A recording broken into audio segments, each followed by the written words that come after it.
Hey everybody, good morning to you from the Sunnyvale Reject here in West Palm Beach, Florida. Today I have an amazing video for you.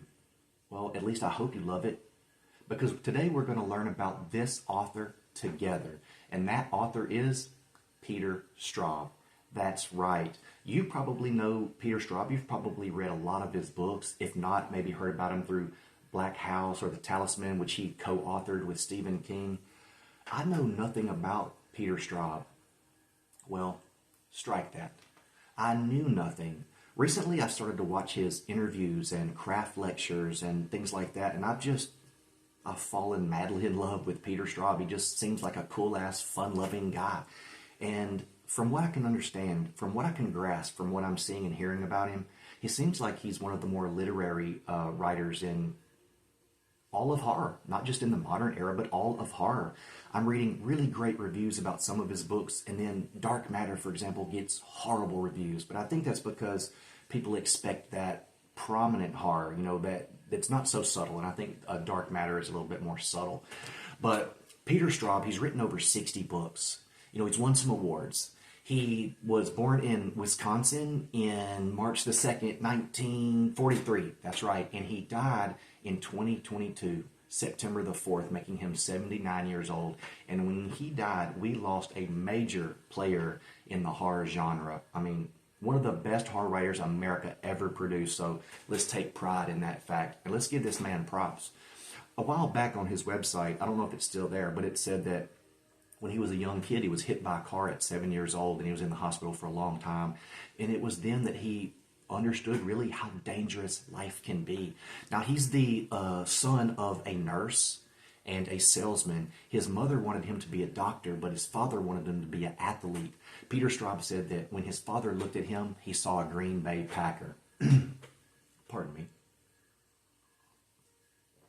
But Peter started reading at a very early age. Kindergarten, if I'm not mistaken, and I think he says that. And in kindergarten, he said they were making him cut out these big-ass elephants with these tiny scissors.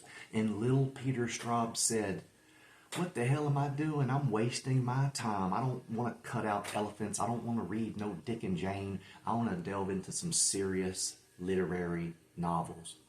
And boy, did he. And he says that. He says that if you want to be a great writer, you got to start writing very, very early in kindergarten. My God. He was also a big fan of jazz, especially Brubeck, John Brubeck time. He said he loved the randomness and the eloquence of jazz, and he was influenced by it. Also, he was influenced by John Ashbery, because Peter Straub was a very, very prolific poet in his 20s. His first 3 books were written in London. In fact, I think Ghost Story was written in London too. Okay. If I can think of anything else, I'll tell you as we go. So let me shut my mouth and show you my books. And please, in the comments, tell me what you think. Tell me what your favorite books are. Tell me if you've ever read them or not. I'd love to know. And while you're there, please like and subscribe and tell your friends. And know right now that I love and appreciate you. Okay, here we go. I don't have Marriages. Marriages was written in 1973, but I do have Julia, If You Could See Me Now, and Under Venus in this big-ass bind-up. I've tried to find some really nice copies of his books, and I do have some, but most of what I can find looks like this. They've been read. They've been handled. Look at my man. This is Wild Animals. Julia, If You Could See Me Now, and Under Venus. All right, I got to put these in a special place. I don't want anything to happen to them. And we've got a lot of books to look at. Look at this beautiful copy of 1979's Ghost Story. Yeah, I thought you'd like that. Have you seen the movie? My God, the movie's creepy as hell. I'll never forget it. She's attractive. I think she's naked, and she's laying on the bed looking at this dude sleep. And when he wakes up, she's staring at him, and it freaks him the hell out. Doesn't matter if she's pretty or not. Someone staring at you in the middle of the night is spooky. I liked the movie. I don't think that Peter Straub thought that the book translated to film very well, in the same way that Stephen King thought Stanley Kubrick's The Shining was a failure. Ghost Story. What was the worst thing you've ever done? I won't tell you that, but I'll tell you the worst thing that ever happened to me, the most dreadful thing. It's a ghost story. This is a beautiful copy. I want to be very gentle with these. And here's what I mean. We're going to take a look at Shadowland. Look at Shadowland. Come on now. It's not the worst. And it's been hard. I've ordered 3 or 4 copies because I've never seen this out in the wild. And each one comes looking like this. Let's see what this one's about. I'm curious. 20 years ago, 2 friends spent a vacation in a remote compound deep in the woods of northern Vermont. I went to school in Vermont at Goddard, the Goddard College, before it shut down. The whole entire band Fish went there. William H. Macy went there, and a ton of very, very important writers. Hopefully I'll be one day.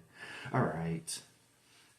Beside a wide and fathomless lake, they had come to work with a master magician. One had come to protect the other. He would have to summon deep magic, and to find that the dark stories hide a darker truth.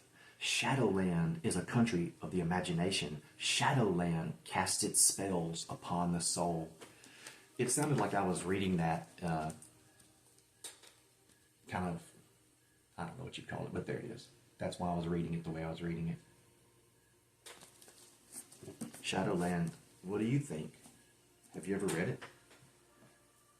And then, of course, Floating Dragon. Floating Dragon. Y'all know my boy. Nightmares, anyone? God, what a great channel. He gives amazing, fun book reviews, and he loved this book. Maybe you will too. I think I will. Floating Dragon. Wow. Let's see. There's just one thing wrong with living in Hampstead, and by the time you find out what it is, it'll be too late. The time is the present. The place is an affluent commuter town, manicured, woodsy, and a bit bohemian, where every refrigerator is stocked with Perrier, every closet with expensive jogging shoes. There's only one thing wrong with living there. Hampstead is about to be visited by a siege of unspeakable terror. I think there's some sort of chemical spill at a factory and some crazy, monstrous entity floats up out of the pipes. Floating Dragon, let's just see. Damn, I forgot to check those others to see if they're first editions, but going forward, we'll take a look-see. What is that? I don't know. You tell me. Floating Dragon. Next, we got, let's see, oh boy, look at this bad boy. The Talisman. Stephen King, Peter Straub, The Talisman. You've probably heard all about it, or you've probably read it. Then look at this beauty.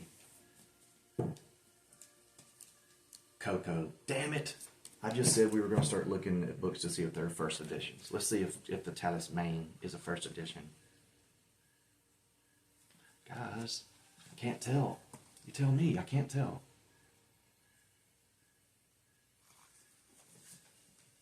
Either way, we're going to read the hell out of it. Look at this one. Picture's a little bit different on the back. This took 4 years to write. Coco. Peter Straub said it took him 4 years to write. And he writes about Wisconsin and upstate New York in the same way that James Joyce wrote about Dublin. Coco. Wow. Please let this be. Yes! This one at least is a first edition.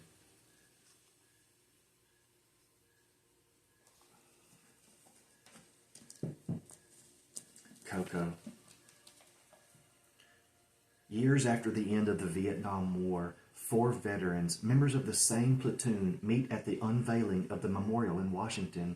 Men from different backgrounds with very different lives. They were first joined in the brotherhood of combat and now are drawn together by their awareness of a series of grisly murders being committed throughout Asia. Maybe they know who did it. Maybe they go there to find out if he did it, or maybe to talk him out of it. We don't know for sure. But all hell breaks loose and terror ensues. And this is the first book of the Blue Rose trilogy. which if you didn't know has 2 short stories associated with it, which you'll also be able to check out here in a second. Give it up for the main. Okay, what else we got? Oh yes, of course we got Peter Straub's Mystery. Look at that. I'm going to get this right here tattooed right here. One day you will see it, I promise. So this is Mystery by Peter Straub. Let's see. It is indeed a first edition. First print. Yeah, I really like it. Can't wait to dig into it. So Mystery, where's the throat? There it is, okay. On the tiny Caribbean island of Milwaukee, get it? Milwaukee, Wisconsin. All right, on the tiny Caribbean island of Milwaukee, a 10-year-old boy named Tom Passmore is tragically killed in a traffic accident. Well, almost killed. Miraculously, he survives, but as he grows up, the accident leads this brilliant boy to an obsession with death, and particularly 2 unsolved mysteries, one in the present, the murder of the sister of the island's finance minister, the other in the past, the murder of a neighbor and friend of Tom's grandfather in the resort town of Eagle Lake. And it goes on and on. There's an Eagle Lake where I'm from in Vicksburg too. But there you go. Looks like it's been chewed on a little. I'm going to collect the hell out of it and read it. And then I'll still keep this probably. This one I probably won't give away. Okay, sip of water here. I talk so much at school that I get cotton mouth every now and then. I get it at school too. I got to take me a little sippy of water. Mainly I just say, be quiet, sit down, stop touching him, put that down, where are you going?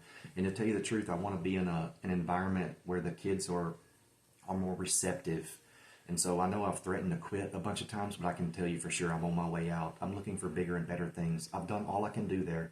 And even though I feel needed, I'm just not being able to give my full self. They get about 25 or 30% of me, and I've got more to give than that. So there you have it. Okay, what's next? Before we go to the throat, let's check this out. Have you ever seen this? Have you ever seen Houses Without Doors? And if you have you ever seen a copy this nice? Look how pretty. Ladies and gentlemen, the Goodwill that I used to go to, actually it was a Salvation Army. It closed down for good. So I had to find another one. And I found this place in Boca. I bought this book for $3. I know this, well, no. I don't know. I think, pretty sure this is the first edition. And it is in gorgeous, gorgeous shape. Yes. This has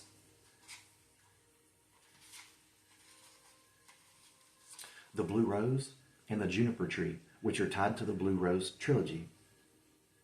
It's also got a short guide to the city, the Buffalo Hunter, something about a death, something about a fire, and Miss God.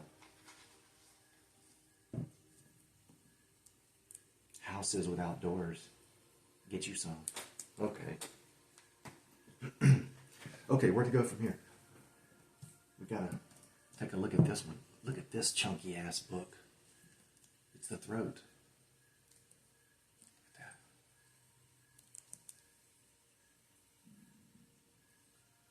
Have you heard that? That was my stomach. That must mean it's about 7 o'clock.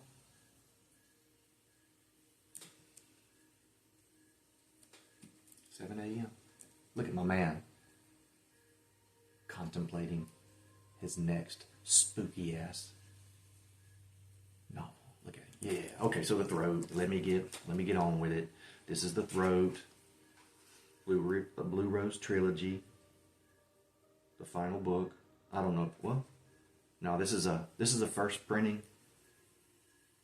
I don't think it's a first printing. First printing April 1993, but it goes 10/9/8/7/6/5/4/3/2. Anyway, I don't care. I love it. It's a beautiful book. It's the throat, folks. There you go. Boy, oh boy, I'm running out of space here. We got only a few more to look at.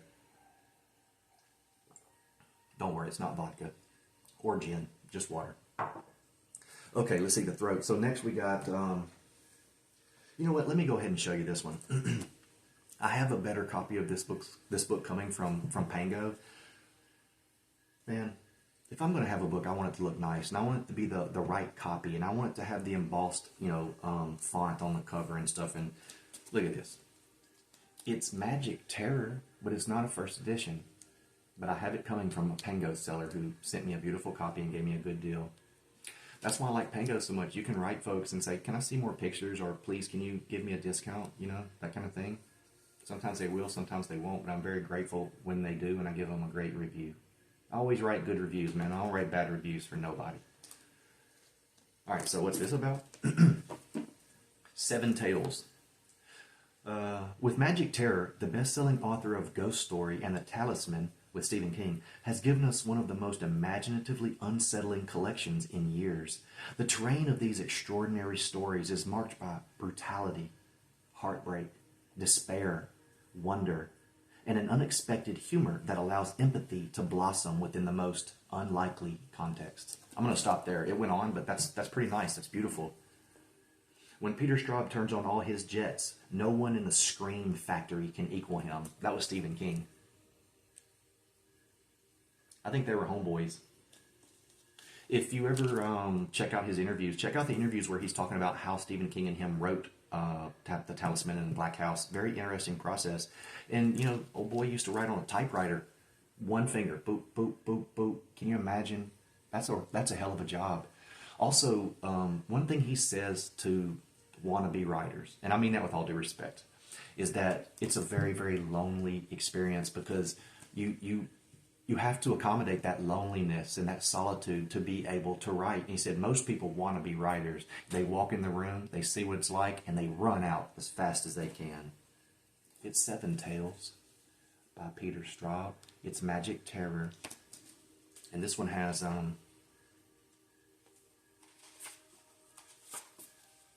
it's a first edition, no, I don't know. First edition, second printing. I don't know. Contents. Ash Puddle. Isn't it romantic? The Ghost Village. Bunny is good bread. Pork Pie Hat, which was printed as its own novella, I guess. Hunger and Introduction, and Mr. Club and Mr. Cuff. Okay. Let's put this right here. Okay. Now let's go to the beautiful, beautiful copy I have of Hellfire Club. Was that next? Yeah. Hellfire Club. Bought it for $5, shipping and everything from Amazon Prime. And I loved it. I loved it because... Sorry. Stomach again. Okay, just calm down there. Give me a second, jeez. This is Peter Straub's Hellfire Club, and it's a beautiful copy. Got a little sticker on the back, but that's okay. Let's see. Yes, first edition. I think it's a second print, though. But it's a beautiful copy, and I got it cheap, and I'm going to read it, and I'm going to keep it. I'm going to collect Peter Straub. I just know, you get a feeling about certain writers. You get a feeling about certain people. You get a feeling about things that you know you're going to like, or you know right off the bat you're not going to like. And I'm going to collect this guy because I just have an affinity for him. Let's see. What's it about? Yes, okay. In the Hellfire Club, Peter Straub has not only created a villain as diabolical, clever, and fascinating as Hannibal Lecter, but has also written his most gripping, concentrated, and startling novel to date. That's saying a whole lot. At stake are the fates of both a loyal and courageous woman and a long-established publishing house. Nora Chancel, struggling to maintain her marriage, well-being, and independence, is unwillingly drawn into a treacherous double mystery. One of the strands involves a series of vicious murders. The other concerns an otherworldly novel so influential that its most ardent admirers literally give over their lives to it. And this goes on and on and on. I don't know what that tells you, but I'm going to give it a shot. Peter Straub and Stephen King both tend to write about writers a lot. Like there's a novel being written inside their novels frequently, it seems. See what I mean? Yeah. This is all embossed. This is too. So is this. And, you know, like a second edition or second printing, third printing, whatever. This wouldn't be embossed. It'd be flat and not as colorful. Not as bold. Yes, yes, yes. Shutting up. Okay, what's next? We got this bad boy here. Look at this beautiful copy of Mr. X. Give it up for Mr. X, everybody. Mr. X. Yes, I fell in love with this. This is what started it all. If it wasn't this, it was mystery, but I just liked the cover. Yes, I sometimes judge books by their cover, but I saw this and I was like, I have to have it. I have to have this book. I know nothing about it. Have to have it. Have you read it? This is from Stephen King. Mr. X marks Straub's triumphant return to the tale of the paranormal and the supernatural. There are several scenes of utter, ghastly, hide your eyes horror. When Peter Straub turns on all his jets, no one in the Scream Factory can equal him. We heard that one on another book. The plot is challenging. Their characters are intriguing in their complexity, and the language is a delight. I have heard, if there's one critique, that you can get bogged down in the language of his books because some of his vocabulary is lofty, and I will give you an example in a book coming up. But it's a beautiful copy of Peter Straub's Mr. X. Okay, come on, give it up for Black House. You know it, you've seen it, you've read it. Maybe you hate it. Maybe you thought the Talisman was better, I don't know. You tell me, I'd love to know. Please forgive me if I ever came across as somebody who knows anything. I'm steadily learning, you know, I'm a student of life and junk. But I don't know everything. I'm figuring things out on a daily basis, just like y'all are. Like, maybe next time I should eat before I do a video so that my stomach doesn't sound like a soundtrack. My stomach growling, that is. Look, it's Black House. Okay, now we have beautiful copies of Lost Boy, Lost Girl. Look at that. I'm listening to meditation music on a computer right down here.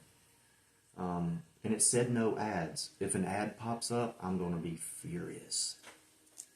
No ads means no ads. I don't like ads. And I don't listen to commercials or anything like that when I'm listening to music in my truck. That's why I still have a CD player. I'm in total control. Yes, it's old school, but my truck is 21 years old. I'm restoring it. It's beautiful. Lost Boy, Lost Girl. This is from the Advanced Praise.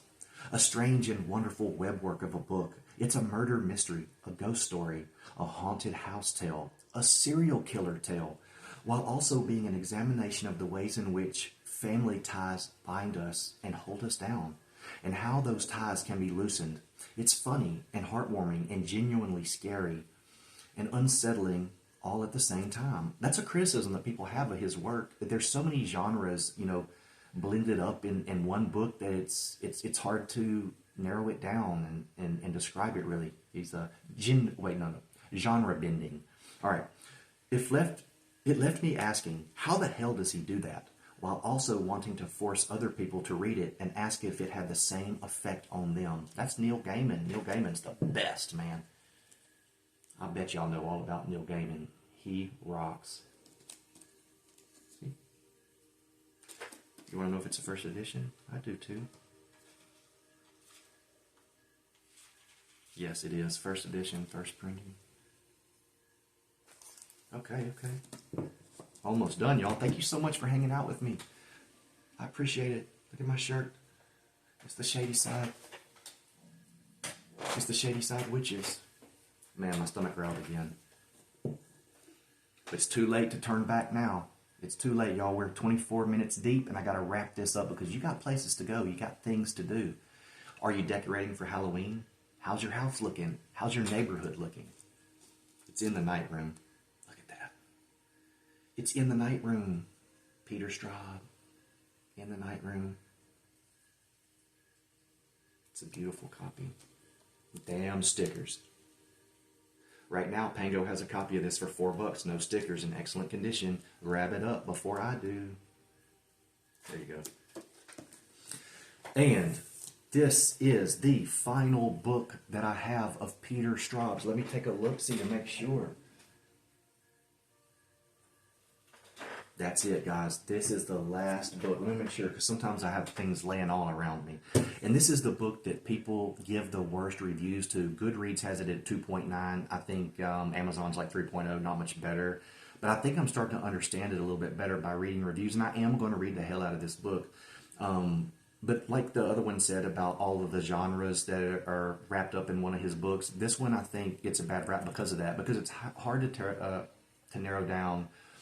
It's hard to define really, because the horror is very subtle. The terror is very subtle. It's not so in your face like some of his other novels. Very sophisticated and uses a lofty vocabulary at times. Man, I hope it's in here. Well, obstreperous is one of those words. Here it is right here. There's actually a list. I think it might be the Goodreads review about this book. It has a list of odd, words that maybe you've never heard before and some definitions, because you don't want to come across that in a book, a word that you don't know, and you have to look it up, because then your mind is off the book. You're reminded that there's a man behind the curtains creating and crafting it all, and the goal is to keep it in your hands. So you want to make sure the language is conducive, or the proper language for the reader. Never forget your audience. Never. Can you see that? Words like that proliferate. Damn it. Don't worry, I'll edit that out. Okay, but what's this about? Charismatic and cunning, Spencer Milan was a college campus guru in the 1960s who attracted the undying devotion of his young acolytes. One fateful evening, he invited his most fervent teenage followers to attend a secret ritual in a local meadow. All does not go as planned, and at the end of the evening, what remains is a gruesome, dismembered body and the shattered souls of those who were present. Let me skip some of this. Years later, the mind-bending horror of that cataclysmic event still grips the once inseparable group of friends. Donald "Dilly" Olson, the surpassingly handsome leader of the pack, is now a down-and-out ex-con. Jason Boatman, a compulsive shoplifter, long graduated into a life of serious crime, flinches from thoughts of what he calls the dark matter. Hootie Bly, the beloved little brother of the group, has become a mental patient who mutters fragments of Hawthorne and the gorgeous, whip-smart Lee Traux, T-R-A-U-X, affectionately referred to as the eel, still harbors an unthinkable secret. Okay, that's a lot. It's a dark matter. It's Peter Straub. It's the one that gets the worst reviews. It apparently is the most unliked book. And it came out in what, 2010? Yeah. And then I think 2010, Interior Darkness is a collection of short stories. It came out in 2016. This one came out in 2010, and it was his last novel, I think. He had The Wreckage that was unfinished in 2025, and then he put out Perdido a long time ago with Dennis Etchison that was unfinished. But this is the last complete novel. It's Peter Straub's A Dark Matter, and this is a nice copy. And I believe it's a first edition, first print.